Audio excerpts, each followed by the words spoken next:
Good morning to you and welcome to Everyday Money Matters on Lagos Talks 91.3 FM. It's Wednesday, the 20th of January.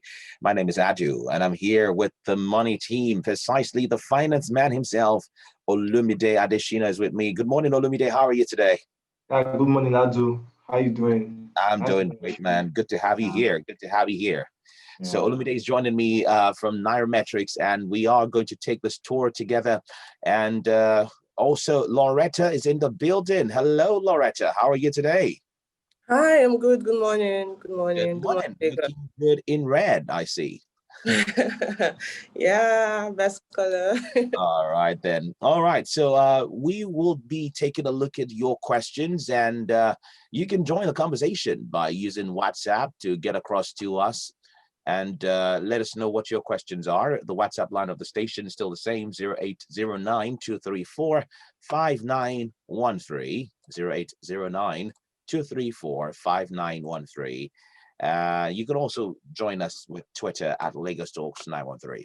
All right, without further ado, Lawretta and Olumide, let me get into the questions today. So we have about quite a number already before even the ones that are coming in today. So we have some of them asking about starting businesses and other people investment opportunities. So we'll just look at them, hopefully be able to get as many as possible done.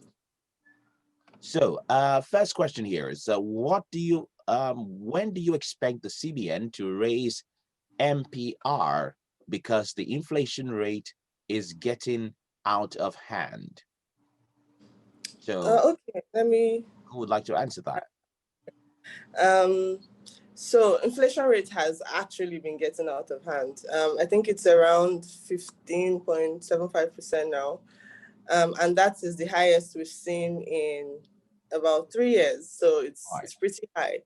Right. Now, even worse is that analysts are predicting that in 2021, it could get as high as 16. Some people said 18%, and that is scary. Now, there are things that will make it better. Things like the easing of the border closure.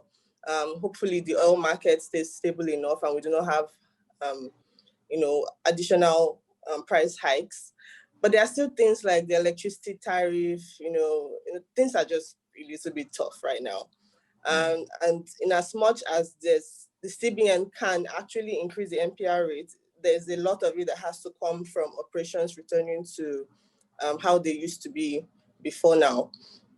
So what I'm saying is, even though, yes, there is a possibility that the CBN does further take up the MPR rates, to reduce inflation, that's not where the problem is coming from. It's coming from the fact that our economic activities, there are disruptions in our supply chain. There are so many things mitigating, us having a reduced inflation rate right now. So even if they do try, I don't know how much of that, how much it will help. What we can hope for is that, first, of course, the pandemic, somehow, because I'm starting to lose hope myself, somehow the pandemic eases off and we find a vaccine that probably helps or something.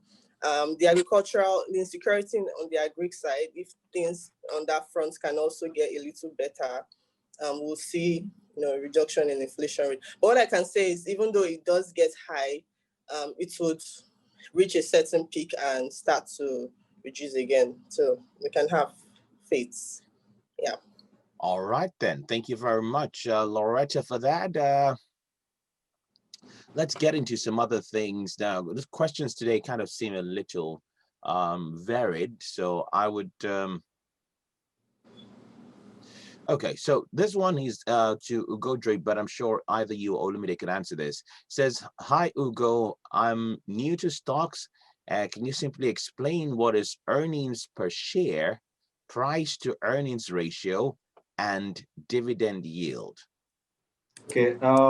Basically, these are metrics that are used to gauge whether a stock is good to buy or old. First of all, earning per share is simply the net profit of that company divided by the outstanding number of shares, and that's just to know the earnings on each share from the word earning per share. Then dividend yield is the amount of dividend paid by the total the dividend of that company divided by the share price. So, for example, we have Zenith Bank having a dividend. The present dividend price divided by the share price. So we have Zenith Bank, for example, having a dividend yield of 10%. So that attracts a kind of investor as a value stock. So the last one is price to earning ratio. Simply the share price divided by the earning per share. That's also used to gauge whether a stock is undervalued or overvalued. In the United States, if a stock has a price to earning ratio of less than 15, is said that the stock is cheap. And if a stock has a price to earning ratio of above 18, the stock is said to be expensive. But those metrics are not really reliable. In fact, we hardly use it these days because we are in an era of financial engineering where finance keep changing. And I'll give you an example. If you look at Tesla, for example, Tesla has a to any ratio of over 1,000, and that's telling you that the stock is too expensive. But if you had used that message to George, you'll have missed a stock that has produced 800% returns. So as far as those metrics are concerned, I think they are best used for accountants, but not stock traders. As I was going to say, I still use it, but it's fine. Yeah. Because a lot of leading stocks have very differential metric when it comes to these ratios, and you kind of miss them out. Like I gave you an example of Tesla. If you look at other stocks too, when you use those metrics, they look overvalued and you miss out. But that doesn't mean we should rule them out. The purpose of the objective of those metrics were to give a balance on how you know a good stock. But as the world is changing, those metrics are going obsolete. Now we use metrics like VIX. Those are volatility index, interest index that show whether a stock is very volatile or not, whether it has interest. Then we use social media metrics, the number of tweets a stock is being mentioned, because it's been shown that higher people's interest will attract more buying pressure. So those are metrics people use these days now. Thank you. All right, Olumide, thank you, and Lawretta too. So there's a question here saying, I've seen a lot of investment opportunities promising 25 to 30% returns monthly. The question is then, please, is this a scam? Okay. There's a trade-off when it comes to investing. And I feel that's the best place everybody needs to start from in understanding how, in understanding whether something is worth your investment or not based on the objectives you have. Right. Now, if you want high returns, yes, you can get high returns, but the higher the risk you get, the higher the possibility of you losing part of your money, all of your money, depending on how huge it is. So whether they are Ponzi schemes, whether they are regular type investments, if anybody is offering you returns that are too good to be true, look, you can also choose to look at it from the point of, hey, I could stake my money and see whether this is worth it or not, but know that there's also a very high chance that you do lose that money. So yeah, 25%, 30%, to be honest, there are so many, I don't know what to call them. Let's just call them alternative investments, because while some of them are, they seem false, some of them have actually been working. For example, I have seen, particularly with agrotech, and I do love agrotech investments, you would see somebody offer you as much as 30%, although they would not say monthly, they'll probably say like in 3 months or something. And then they actually do yield that high, even though traditional investments typically do not swing that high in a short period of time. But there is always that increased risk of losing your money. So if anybody's promising you 30% monthly, it's simple. You might not even need to check whether it is a scam or not. Are you willing to lose all your money to get the possibility of additional 30% monthly? If yes, feel free and try. But if not, stay with investments that, one, you do understand what they do, because a lot of these people offering you 30%, when you ask them, what are you going to use my money for? How is it going to come? They probably just tell you that's how it's done or something really vague. So first, you need to understand what the business or what the person investing your money is doing with the money, whether it does make sense. Then you can now decide if you are willing to stake that much or lose your money. Sometimes get into a bit of trouble if it's really a scam, and invest your money in that. So yeah. All right then. All right. Thank you, Lawretta. If you want to join the conversation again, remember the WhatsApp number is 08092345913. 08092345913. It's the WhatsApp number of the radio station. You can go ahead to join us there.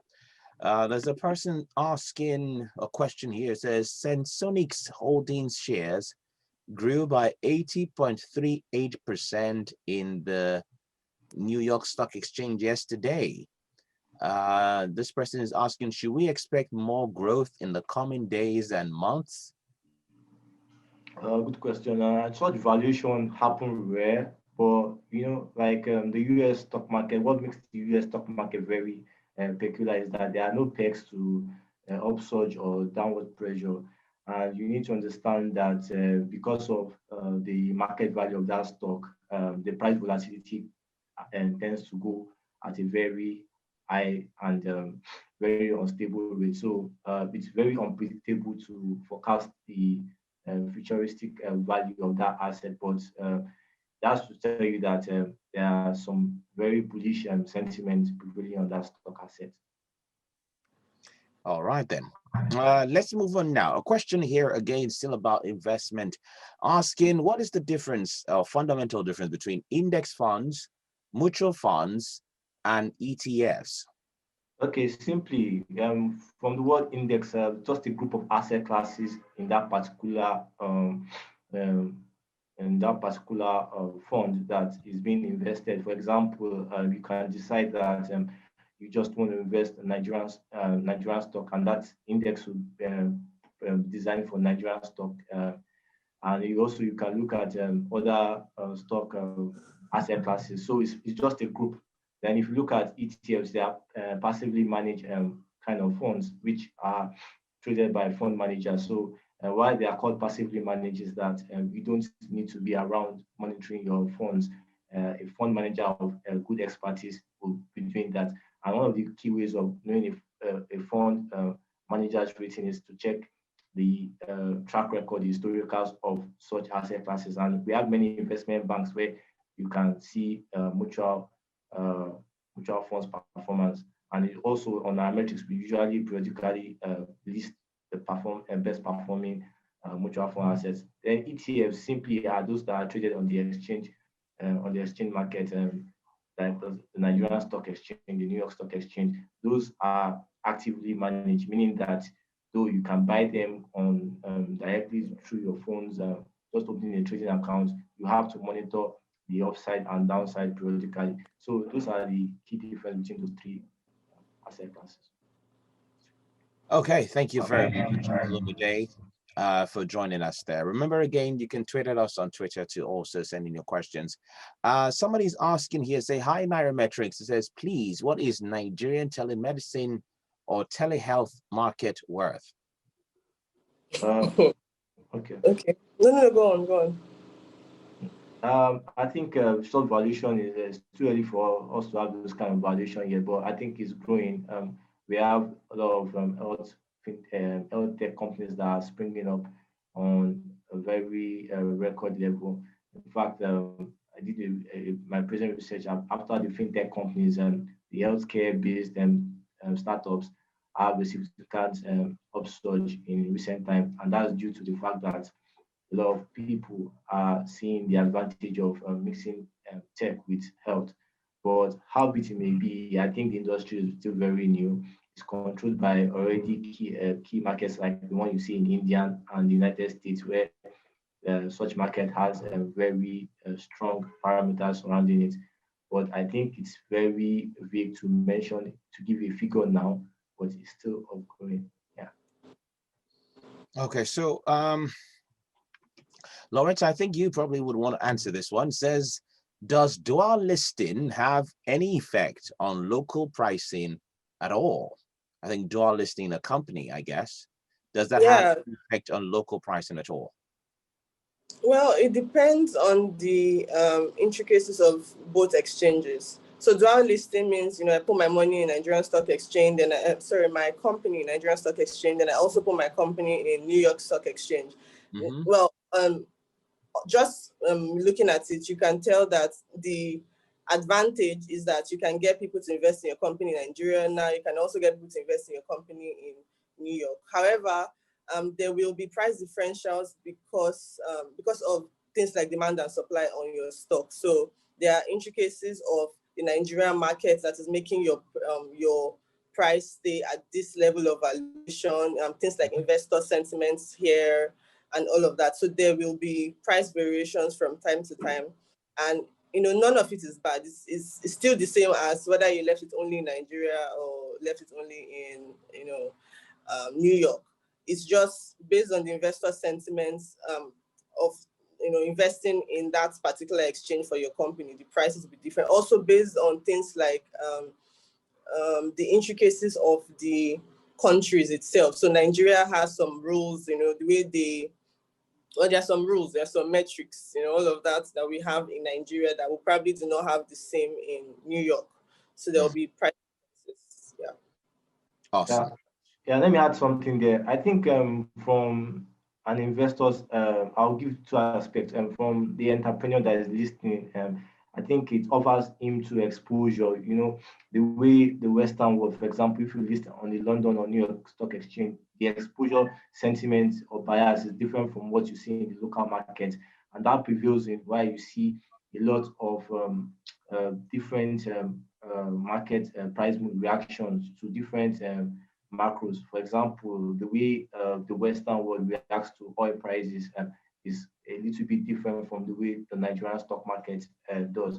And that's why you see that there's a positive correlation between many Nigerian stocks and crude oil prices.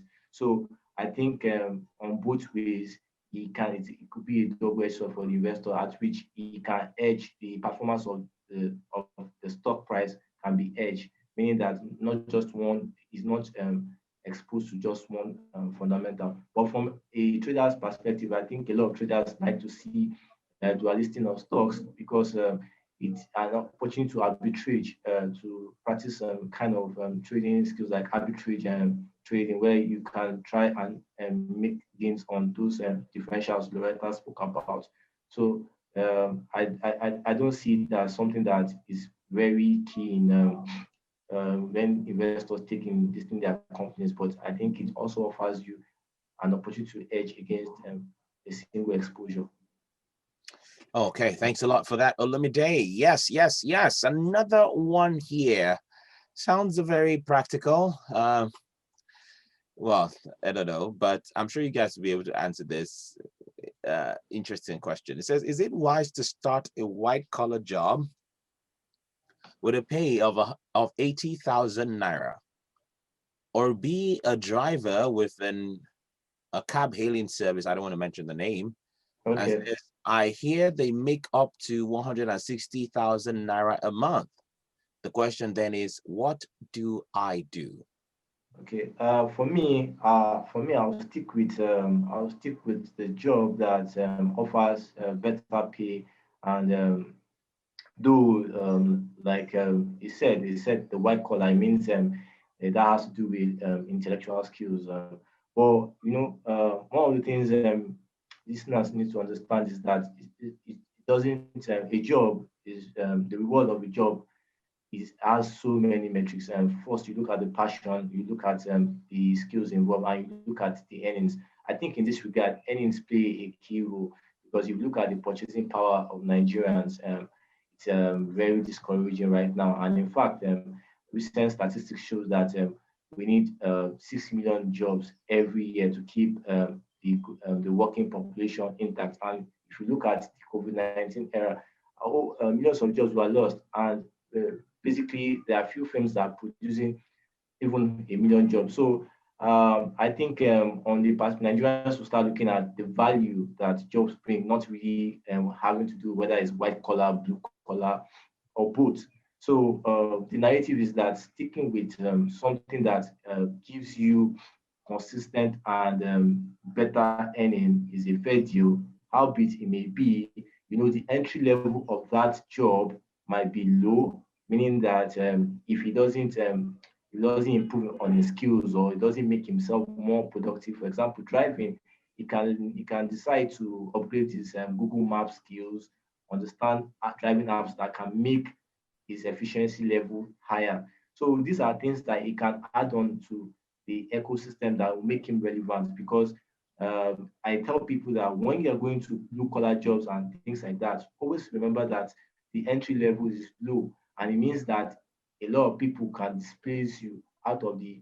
And with the recent African trade treaty that is going on around the ecosystem, it tells you that a Ghanaian with a matter of time can apply for that kind of job and outplace you. So how do you stay competitive is the major issue here, not just the end. How do you stay competitive? How do you make sure that the next 1 year you're still on that job?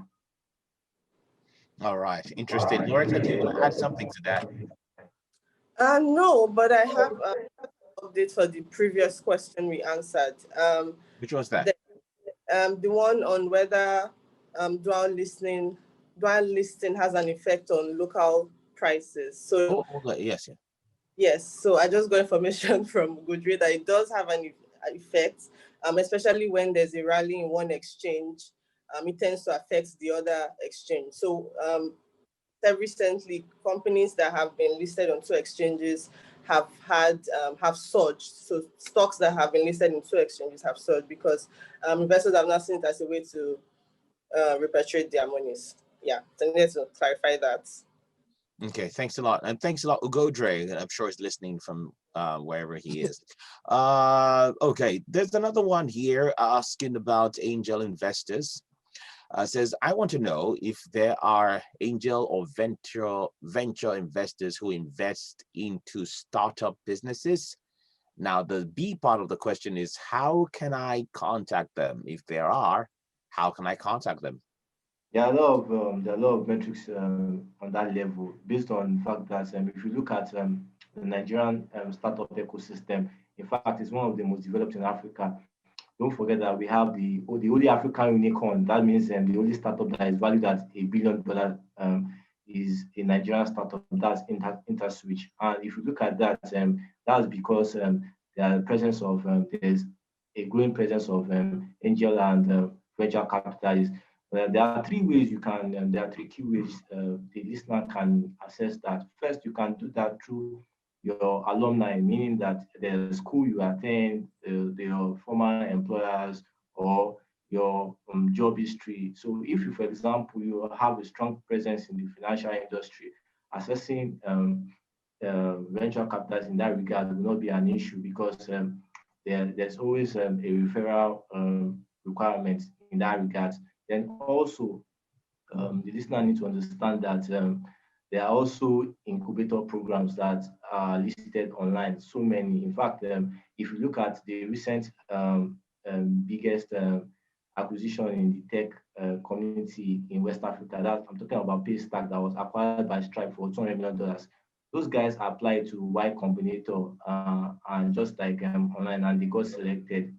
Though after they missed the first opportunity and they were applied. So that was a form of way of getting access, and those venture incubators invested about $1 million at the first time, where other value players came in. Then, if you look at, we also have key venture capitals. I don't want to mention his name. A leading lawyer in Nigeria that happens to have a lot of exposure in startups, also has a good eye for looking at promising Nigerian startups, and it has been known to invest in a lot of successful startups. And these are done through social media, engagement, and so on. So I think the opportunities for the listeners, first of all, if you create good value, you have a good startup, and it's very functional, it's just a matter of time for you to either get attraction or get to the limelight you seek for. All right, thank you very much. And thank you, Lawretta, as well. This is where we have to begin to draw the curtain on a close for today's edition of the show. So let me see if I can sneak in just one quick question that we can get a response on. So we can do this in just 2 minutes. What are the best ways to legally reduce tax for my business? This person asks. He says, I run a consulting business in the oil and gas sector. Okay. Quick response, 2 minutes. Yeah. So if you want to legally reduce tax, what you're trying to reduce is your taxable income, which is after you've deducted your expenses, cost, and all of that. So from an accounting point of view, yes, there are ways to, probably pay for your houses from there, things like that. Essentially, you'll be reducing your profit.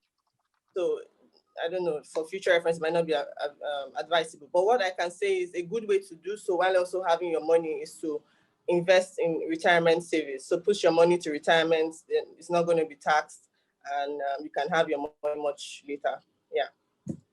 Yeah, let me just add on to that. Another way of reducing your tax, if you're a listed company, for example, is going to the debt market. A lot of companies like Apple, Google, they do that. When you go to debt market, the government doesn't tax debt. You understand? So it reduces your tax exposure. Thank you. All right, ladies and gentlemen, that's where we get to draw the curtain on the show today. Thank you guys for coming by and joining us, albeit virtually, but it's always good to see your faces, Olumide and Lawretta. Hopefully, Ugodre will be able to join us next week and we can have a very wonderful full house. All right, do enjoy the rest of your day. Oh.